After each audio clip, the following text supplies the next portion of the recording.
Hello everyone, आज हम start करेंगे chapter 11 human I in the colourful world. तो यहाँ पर जो ह्यूमन आई वाला पोर्शन है ये हमें छोड़ देना है क्योंकि this is the part of related syllabus. इस बार ये नहीं आएगा। हम स्टार्ट करेंगे पेज नंबर 191 से, refraction of light through a prism.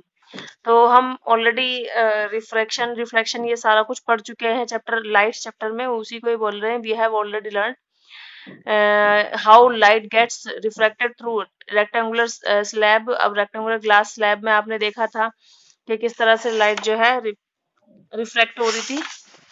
Chapter light में आपका 173 पेज पर ये सारा आपको बताया गया था।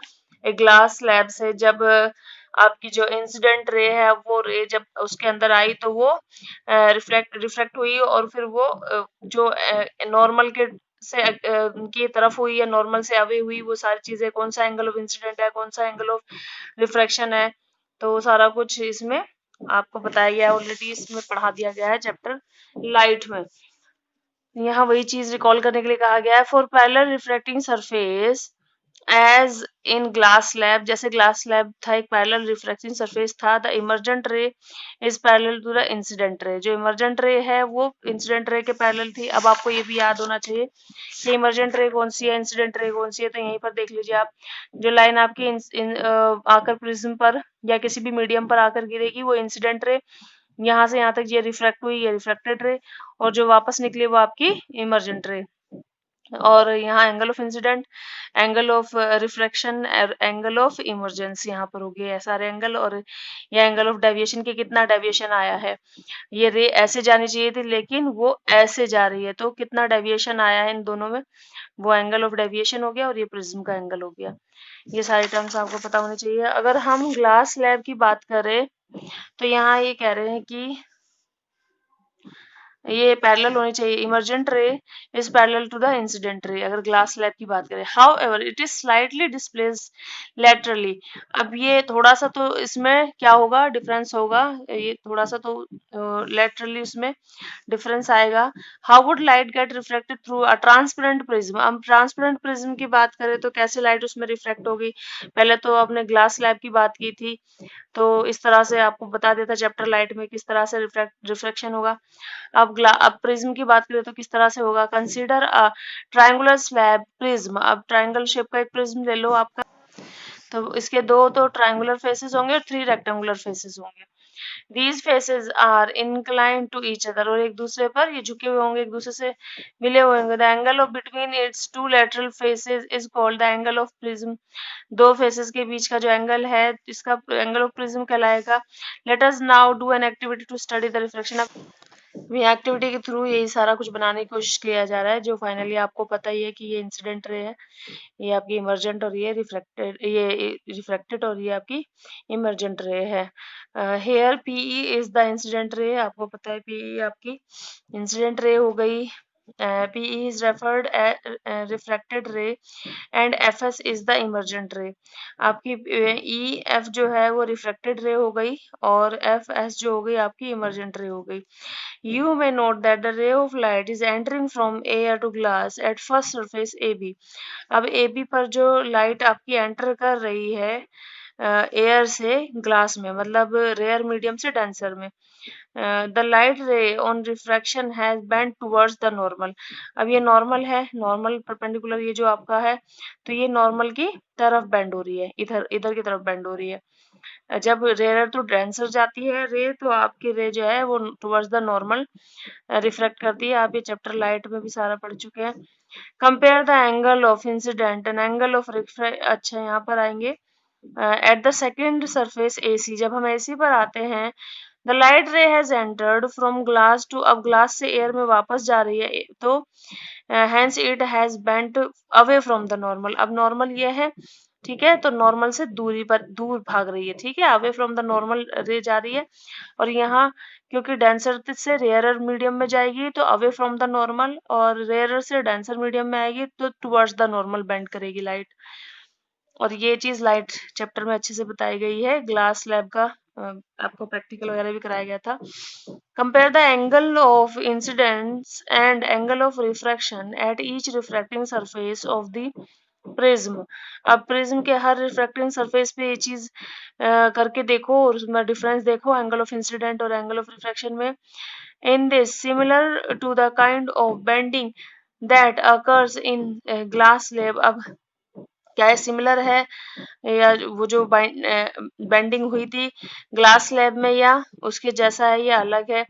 The peculiar shape of prism makes the emergent ray bend at an angle to the direction of the incident ray. The angle is called angle of deviation. अब ये जो एंगल है जो आपका ये बेंड कर लिया है, वैसे तो ऐसे जानी चाहिए थी सीधी सीधी, लेकिन इसने अपने पाथ को थोड़ा सा चेंज कर लिया, बेंड कर लिया है, क्योंकि रेयर टू डेंसर और डेंसर टू रेयर जाने की वजह से। तो ये जो डेविएशन है, जो फर्क आया, ये जो एंगल है, ये आपका एंगल ऑफ डेविएशन हो गया। Mark the angle of deviation in the above activity and measure it. इस एक्टिविटी का जो है एंगल ऑफ डेविएशन सारा कुछ ये प्रैक्टिकली आपको नापने के लिए कहा गया है। Dispersion of white light by glass slab. अब ये डिस्पर्जन आपको बता रहे हैं कि व्हाइट लाइट जब प्रिज्म से होकर जाती है तो ग्लास प्रिज्म से होकर जाती है तो वो किस तरह से स्कैटर करती है, कितनी लाइट्स में उसको तोड़ती है व्हाइट लाइट को। अब आपने you must have seen appreciated, आपने देखा होगा कि जो रेनबो है वो आप सभी ने देखी होगी और अप्रिशिएट भी भाई सुंदर लगता है। How could the white light of sun give the various colours of the rainbow. तो सन की तो लाइट व्हाइट ही होती है, तो ये कैसे इतने सारे कलर्स दे देती है। तो हम यहाँ पर वही चीज ये फिनोमिना ही बताने डिस्कस करेंगे। तो यहाँ पर आपको पहले एक व्हाइट लाइट जो है उसकी बीम किसी होल के थ्रू हम प्रिज्म पर डाल रहे हैं और लाइट हमारी ऐसे जानी चाहिए थी सीधी सीधी, लेकिन यहाँ रिफ्रैक्शन होता है, आपको पता है, ये रिफ्लेक्ट होगी और अपने पाथ से डाइवर्ट करेगी, मतलब अपने पाथ से थोड़ा सा टुवर्ड्स द नॉर्मल या अवे फ्रॉम द नॉर्मल, जो भी यहाँ पर अवे, यहाँ टुवर्ड्स द नॉर्मल बेंड करेगी, यहाँ away from the normal bend करेगी, इस तरह से बेंडिंग होगी। अब यहाँ एक चीज बताई है कि रेड लाइट की बेंडिंग सबसे कम हुई है और सबसे ज्यादा वॉयलेट कलर की हुई है। ठीक है, जो जिस कलर की सबसे ज्यादा बेंडिंग हुई है दैट मीन्स उसकी वेवलेंथ क्या है, उतनी ही कम है। The prism has probably split the incident light ray into band of colors. ये band of color में बता देती है, इसको spectrum कहते हैं। Note the colors that appear at the two ends of the color band. अब यहाँ पर दोनों के एंड पर जो कलर है उसको आप देखो, ऊपर रेड यहाँ वायलेट है। What is the sequence of color that you see in the screen? अब स्क्रीन पे जो आप यहाँ पर जो देख रहे हैं क्या सीक्वेंस है, पहले रेड है, फिर उसके बाद कौन कौन से कलर आ रहे हैं आप, the various colors seen violet, indigo, blue, ये नीचे से इधर से बता रहे हैं आपको, blue, green, yellow, orange and red as shown. तो इसको हम ऐसे याद करते हैं, एक्रोनिम मतलब शॉर्ट में भी जोर करके याद रखते हैं। Violet, indigo, blue, green, yellow, orange, red, ऐसे करके आप याद रखते हैं। Help you to remember the sequence of colours, हमें ये सीक्वेंस ऑफ कलर याद रखने में हेल्प करता है, ये एक तरह का शॉर्टकट है याद करने का। Light beam is called the band of color components of a light beam is called its spectrum. तो ये टोटल आपका क्या कहलाएगा, स्पेक्ट्रम कहलाएगा। You must not be able to see all the colors separately. तो आप सारे कलर्स हो सकता है ना, might not be able हो कि आप सारे कलर्स एक देख सको इतने अच्छे से, हो सकता है कोई कलर ज्यादा आपको ब्राइट दिख रहा हो, दो तीन ही कलर दिख रहे हो जो क्लियर हो, लेकिन उसमें वो सारे सातों कलर होंगे, भले ही वो बहुत हल्के होंगे, आप नहीं देख पाएंगे आंखें आपकी। Yet something makes each color distinct from the other. The splitting of light into component color is called dispersion. जो splitting of light है वो अब इसके कंपोनेंट्स कलर्स में, अलग अलग कलर्स में व्हाइट लाइट का स्प्लिट हो जाना, वो आपका कहलाता है dispersion. You have seen that white light is dispersed into its 7 colors components by a prism. Prism से ही ये आपको डिस्पर्स करके दिखा रहे हैं। वैसे आपको पता है रेनबो जब बारिश होती है और जो ड्रॉपलेट रह जाती है स्काई में, तो वो जो हल्की हल्की छोटी छोटी बहुत छोटी बूंदे होती हैं उनसे भी ये डिस्पर्जन हो जाता है, क्योंकि देखो आप ये इसी शेप में होगी, ऐसे करके होगी बूंदे आपकी। ठीक है, तो थोड़ा सा प्रिज्म वाला उसमें आ जाता है और ये भी डिस्पर्स कर देता है लाइट को। Why do we get these colours, हमें कलर्स क्या क्यों मिलते हैं, different colours of light bend towards different angles with respect to the incident ray. अब देखो सारे जो रिफ्लेक्ट कर रहे हैं वो डिफरेंट, जैसे ये ऐसे सारे गए थे एक सिंगल लाइट के थ्रू, व्हाइट लाइट के थ्रू, लेकिन जब ये सारे निकल रहे हैं तो अलग अलग एंगल से डिस्पर्स हो रहे हैं. The red light bends the least while the violet most. Red light सबसे कम बेंड हुई है जबकि वायलेट लाइट सबसे ज्यादा बेंड हो गई है. Thus the ray for each emerges along different. अब जो जितनी भी रेज है वो जब इमर्ज हो रही हैं, इमर्जिंग रेज हैं सारी, तो ये अलग अलग एंगल से ही आ रही हैं, different path है and thus become distinct. It is the band of distinct colors that we see in spectrum. अब ये बैंड होता है अलग अलग कलर्स का. इसैक न्यूटन, अब यहाँ न्यूटन ने भी अपनी एक चीज ऐड की है कि ग्लास प्रिज्म जो है, अगर सनलाइट जैसे इसमें पास हो रही है, बीम ऑफ व्हाइट लाइट यहाँ पर पास कर रहे हैं हम यूजिंग सम होल, तो फिर अगर एक और प्रिज्म को हम यहाँ पर उल्टा करके रख दें तो दोबारा से ये यहाँ पर इमर्जिंग रे होगी और ये वापस से फिर इंसिडेंट बन जाएंगी, और जो फाइनल जो हमें मिलेगी फिर से हमें व्हाइट लाइट मिल जाएगी. देखो ये जितना भी कुछ हुआ है वो उसको निग्लेक्ट कर देगा, यहाँ से कैंसिल कर देगा और व्हाइट हो जाएगा. एक तरह से आप देखो तो ये एक आपको स्लेब जैसा ही बन गया. स्लैब जो आपने देखी थी ग्लास स्लैब लाइट वाले चैप्टर में, अगर इन दोनों को जोड़ दूं तो ये उसी की तरह बन गया है. तो वहां पर इसीलिए लाइट जो है ये डिस्पर्जन नहीं हुआ था लाइट का, न्यूट्रलाइज कर दिया था. ठीक है, यहाँ पर ये चीज वही रे वापस निकल रही जो गई थी व्हाइट लाइट, और ये सारी चीजें आपस में कैंसिल हो गई. नेक्स्ट देखिए आप, obtain the spectrum of light. He tried to split the colors of spectrum of white light further by using another similar prism. उन्होंने कोशिश की कि इसको और स्प्लिट किया जाए और देखे जाए कितने कलर हैं, एक और सिमिलर प्रिज्म लेकिन उल्टा करके रखा. however he could not get any more colors. मतलब पहले सीधा ही रखा, उन्हें कोई कलर्स वगैरह नहीं मिले, तो उन्होंने पोजीशन उसकी इन्वर्ट कर दी, उसको उल्टा करके रखा, तो उन्हें ये कंक्लूजन मिला कि ये चीज जो है वापस से रिवर्ट की जा सकती है, जहां से हम चले थे वापस हम वहीं पहुंच सकते हैं.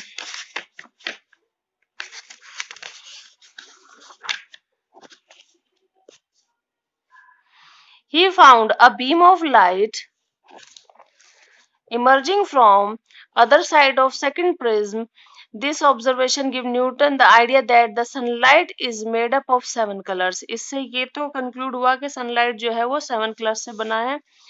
Any light that gives a spectrum similar to the sunlight is referred to as white light. जो भी लाइट हमें स्पेक्ट्रम देती है सनलाइट की जैसा, वो हमारी व्हाइट लाइट कहलाती है. Rainbow is a natural spectrum appearing in the sky after a rain shower. जब रेन होती है उसके बाद रेनबो बनता है, वो नेचुरल स्पेक्ट्रम बनता है स्काई में. आपको दिखाई इधर, it is caused by dispersion of sunlight bye tiny water droplets. जो डिस्पर्जन है वो किस में होता है, टाइनी छोटी छोटी ड्रॉपलेट्स में होता है, जो हम देख नहीं पा रहे हैं, बूंदे रह जाती हैं एटमोस्फेयर में हमारे.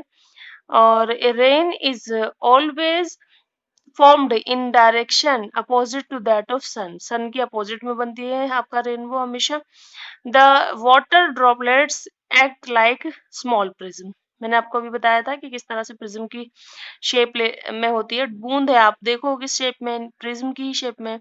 दे refract and disperse the incident sunlight then reflect it internally. ये इसको रिफ्लेक्ट इंटरनली रिफ्लेक्ट कर देती हैं, जैसे यहाँ पर आपको दिखाया जा रहा है सन लाइट आई है यहाँ पर, और ये इंटरनली इसको रिफ्लेक्ट करके कलर्स में बांट देगी, स्पेक्ट्रम बन जाएगा. The water droplet act like a small prism. They refract and disperse it again. Refract करेंगी यहाँ पर और इसको दोबारा से इसको क्या कर देंगी, disperse an incident sunlight, then refract it internally and finally refract it again when it comes out of the rain droplet. तो रेन ड्रॉपलेट में रोशनी जा रही है, सनलाइट जा रही है और ये रिफ्लेक्ट भी हो रही है लेकिन स्प्लिट होकर. You can also See a rainbow on a sunny day. When you look at the sky through waterfall और थ्रू वाटर फाउंटेन, आप कोई दिन बारिश नहीं हुई है, सनी डे है, एकदम साफ सुथरा दिन है, फिर भी आप इसी को देख सकते हैं।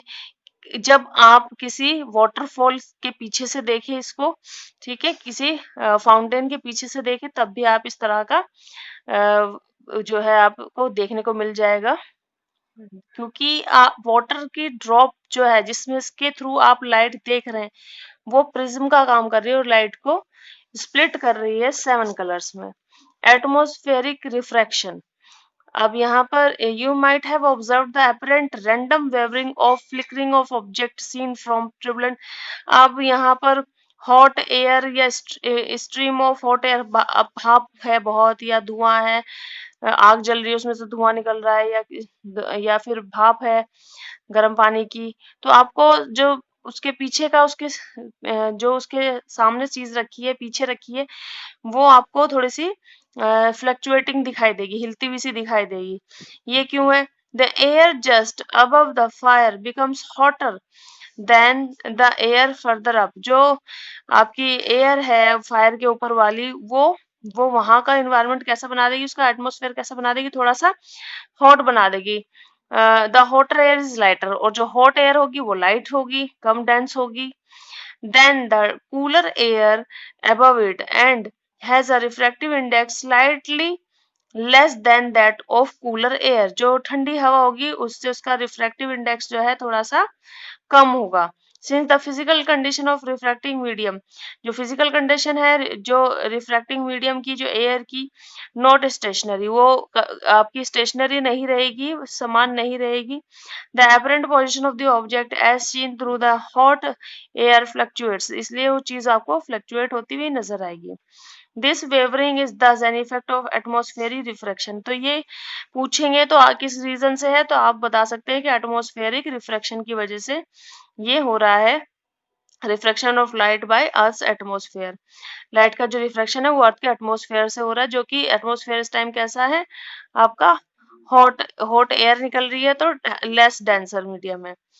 तो ये आपने देखा होगा, सिक्के वाला एग्जाम्पल भी था चैप्टर लाइट वाले चैप्टर में, ये आपने पहले या फिर पहले क्लासेस में पढ़ा होगा कि बाल्टी में अगर कोई कॉइन पड़ा है या स्विमिंग पूल में वो पड़ा है, तो उसकी वो एक्चुअल पोजीशन से आपको थोड़ा सा ऊपर दिखाई देगा, मतलब उसकी पोजीशन आपको अलग दिखाई देगी। वही मीडियम का ही डिफरेंस है कि वो आपका रेयर टू डेंसर मीडियम का हिसाब है। यहाँ पर भी आपका जो एयर है वो हॉट है, लेस डेंस है, और इट हैज रिफ्रैक्टिव जो इंडेक्स है उसका स्लाइटली लेस है, इसलिए आपको चीजें थोड़ी सी फ्लक्चुएटिंग दिखाई देंगी। ट्विंकलिंग ऑफ स्टार्स, स्टार्स क्यों चमकते हैं? अब स्टार्स चमकते नहीं है, बल्कि उनसे जो रे आ रही है वो हमारे एटमॉस्फेयर में जब एंटर करती है, मान लो रे यहाँ से, हमारे ये अर्थ है इतना यहाँ पर, ये इसमें एंटर कर रही है, तो यहाँ पर नॉर्मल अगर हम बना लेते हैं तो रे आ तो इधर से रही है, लेकिन वो बेंड हो जाएगी, ठीक है, क्योंकि थोड़ा यहाँ पर एयर जो होगी थोड़ी गर्म वाली ऊपर होगी और थोड़ी जो ठंडी होगी वो नीचे होगी। एटमॉस्फेयर में भी ऐसा होता है ना, जो गर्म हवा है वो थोड़ा सा ऊपर होगी, जो उससे थोड़ी ठंडी हो थोड़ा नीचे होगी, तो वहां भी बेंडिंग होगी लाइट की एटमॉस्फेयर की वजह से, अर्थ के, और बेंडिंग होने की वजह से वो हमारी आंखों को स्टार की सही पोजीशन नहीं दिखेगी, गलत पोजीशन दिखेगी। यहाँ भी रिफ्रैक्शन हो रहा है। The twinkling of star is due to the atmospheric refraction of starlight। Atmospheric refraction हुआ। The starlight on entering the Earth's atmosphere undergoes refraction continuously before it reaches the Earth। अब ये अर्थ पर पहुंचे तो वो इतना अर्थ पर पहुंचने से पहले ही बहुत सारा रिफ्रैक्शन वो हो चुका होता है उसके अंदर। और एक चीज और, स्टार्स बहुत दूर होते हैं, जितने भी सेलेस्टियल बॉडीज हैं स्टार्स दूर हैं, ऐसा नहीं है कि वो छोटे हैं इसलिए छोटे दिख रहे हैं, वो डिस्टेंस की वजह से छोटे दिख रहे हैं। प्लैनेट जो है वो थोड़ा नजदीक है इसलिए वो बड़े दिख रहे हैं, तो इतनी दूर से जब लाइट ट्रेवल करेगी तो वो काफी रिफ्लेक्ट कर जाएगी। Since the atmosphere bend towards the normal, अब वही होगा, रेयर टू डेंसर मीडियम में जब आएगी तो थोड़ा टुवर्ड्स द नॉर्मल जो है वो बेंड होगी। Since the atmosphere bends straight towards the normal. अब इसको टुवर्ड्स द नॉर्मल जब इसने इसको बेंड कर दिया, the apparent position of the star is slightly different. जो पोजीशन दिखाई देगी वो डिफरेंट दिखाई देगी, ये अपरेंट पोजीशन हो गई। ये आपकी स्टार की जैसे यहाँ से आ रही है रे, लेकिन आपको ये उसकी पोजीशन कुछ और, एक्चुअल कुछ और होगी, लेकिन आपको अपरेंट कुछ और दिखाई देगी।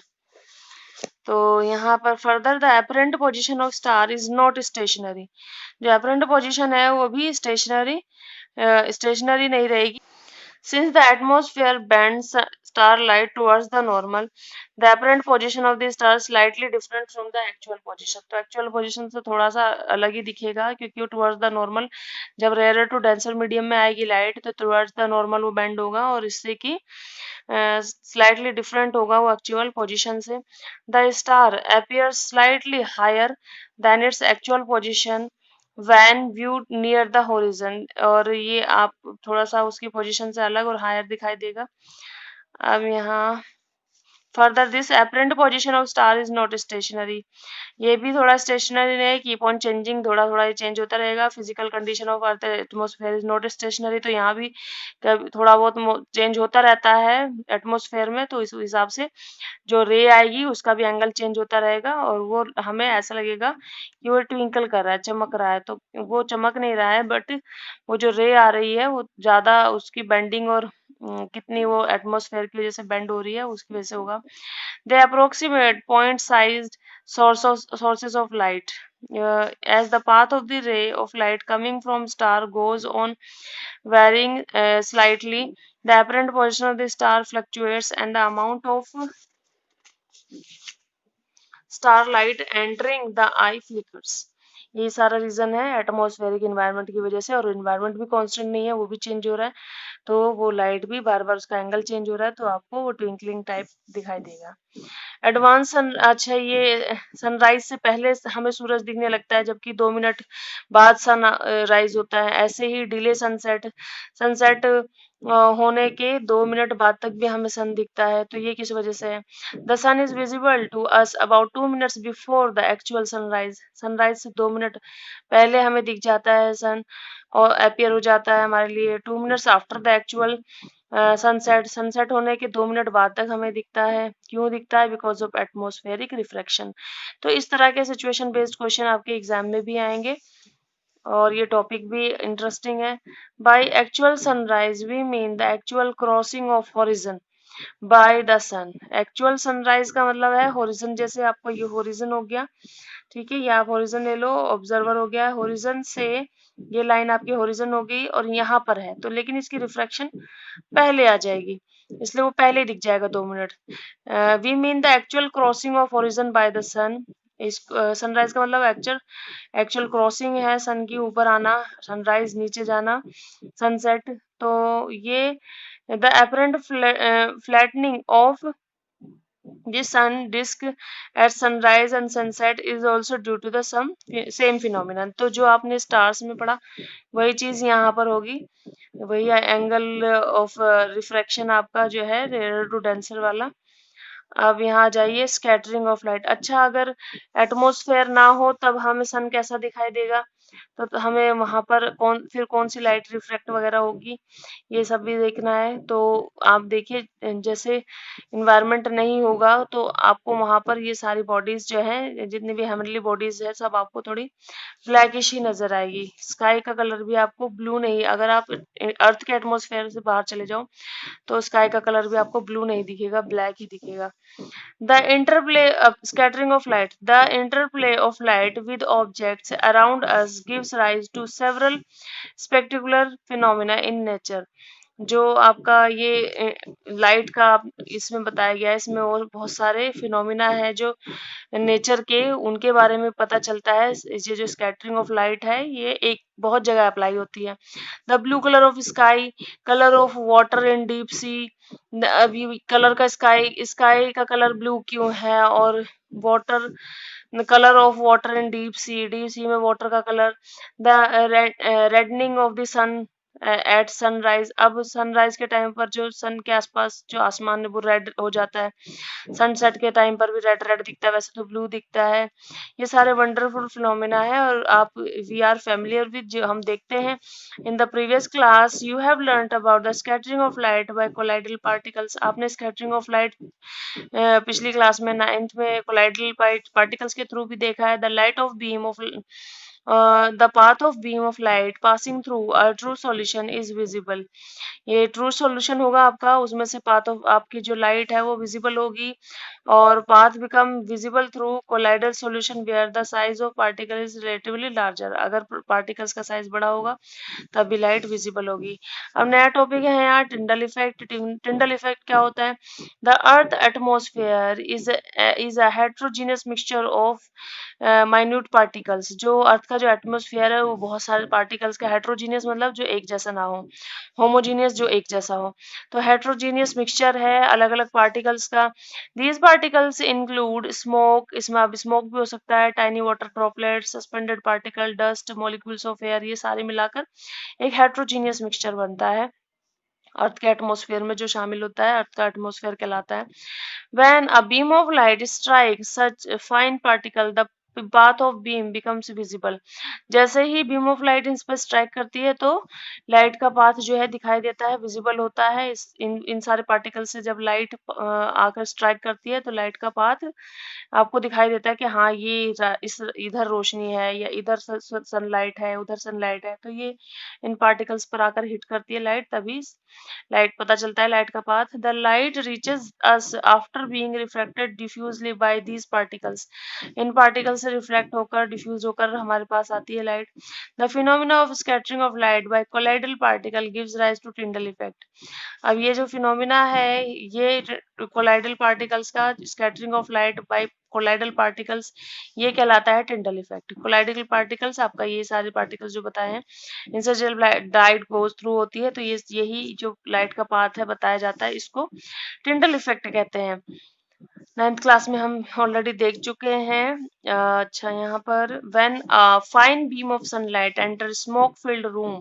अगर एक कमरा है धुएं से भरा हुआ, उसमें से व्हाइट लाइट दिखाई जाए तो Tyndall effect can also observe when sunlight passes through. अब ये यही सारा बता रहे हैं कि जब आप देखो एक एक छोटी जगह होल से या एक डार्क रूम में लाइट डाल के देखो तो आपको पार्टिकल्स वो बल्कि हिलते हुए भी दिख जाएंगे। ध्यान से देखो, आप धूप में भी देखना कभी जब डस्ट वस्ट होती है तो वो तुम्हें हिलते हुए सिर्फ डस्ट वस्ट पार्टिकल दिख जाएंगे।